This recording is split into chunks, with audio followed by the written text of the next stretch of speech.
Bad street photography advice. Where to begin? When I first started with street photography in 2016, I had a hard time telling good advice from bad. I remember feeling overwhelmed watching videos, reading articles, and hearing so many opinions. Some seems useful, but a lot of it just didn't help me move forward as a complete beginner. In fact, it often made me question myself more than it helped me grow. Over time, I developed my own opinions, but one thing's clear. Street photography is filled with strong and sometimes misleading advice. So in this video, I'm breaking down the 3 areas where most new photographers, whether you're into street photography or just getting started, get bad advice. Gear, how to approach the craft, and editing. Hopefully after watching you'll have a clear sense of how to navigate between good advice and bad and feel more confident in your street photography journey. Alright, let's do this. If you're new here, welcome. If you're returning, welcome back. I just quickly want to introduce myself. My name is Embreen, aka Hipster in Copenhagen. I've been a street photographer for over 8 years, and this is my hobby, this is my passion. I also have a website, check it out.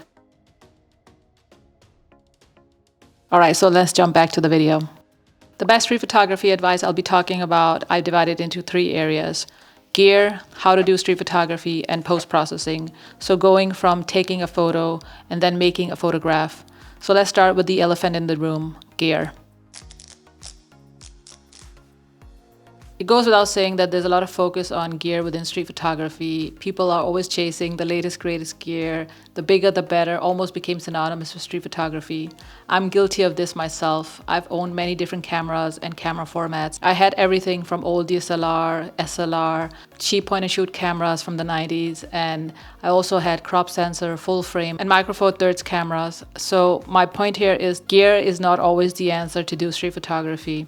So I want to give you an example from my early days of learning street photography. And when I was learning street photography over 8 years ago, there was a particular focus on having a full frame camera because full frame cameras were becoming more affordable, but even though they were quite expensive. For a long time, I really considered buying a full frame camera because everybody was saying this is the way to go. This is, the next level and the next step in street photography and photography in general. It took me a long time to understand that I need to practice street photography. I need to understand if I like street photography. I actually opted out to buy a very cheap camera. It was the Canon 800D, and I had it for many, many years because I know the itch of buying something advanced and something, expensive. But what good is that expensive gear if you don't know how to use it? So I'm really happy that I learned all my street photography on a very simple camera that had enough features for me to really learn street photography and understand the basics of it. And once I was ready, I bought a more advanced camera.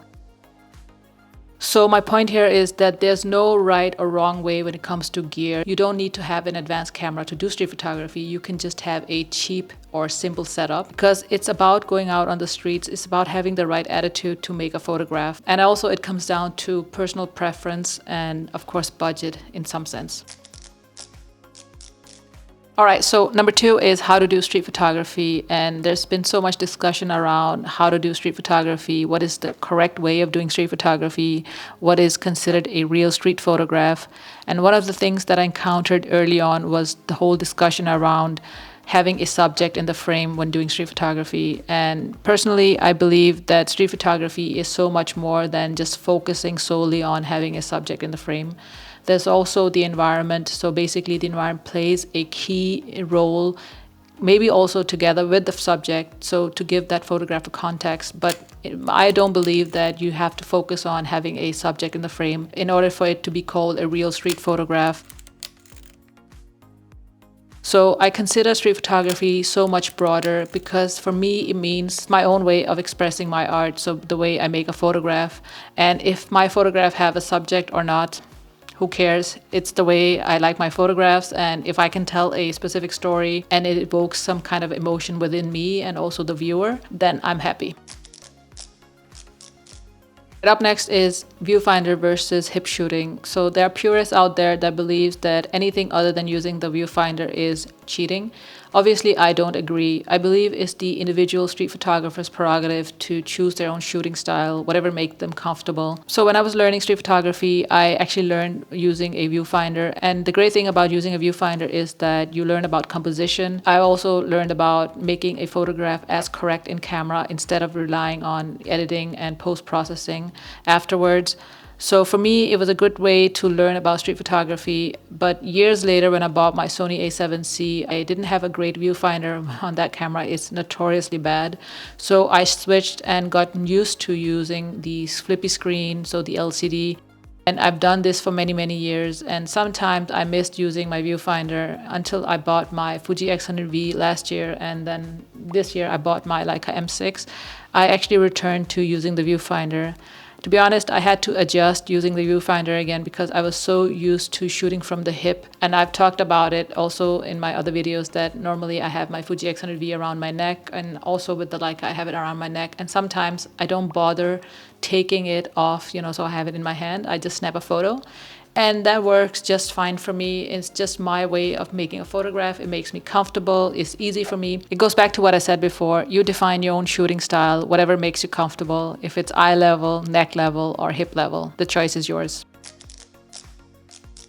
So let's talk about the dreadful manual mode. However, there are a few practical reasons why it's a good idea to learn about manual mode, because you learn about camera basics and also you build a solid foundation by understanding the exposure triangle. So that's ISO, aperture, and shutter speed. And also it gives you full control of the camera, so you are not relying on the camera making decisions for you. And that can be good in certain situations.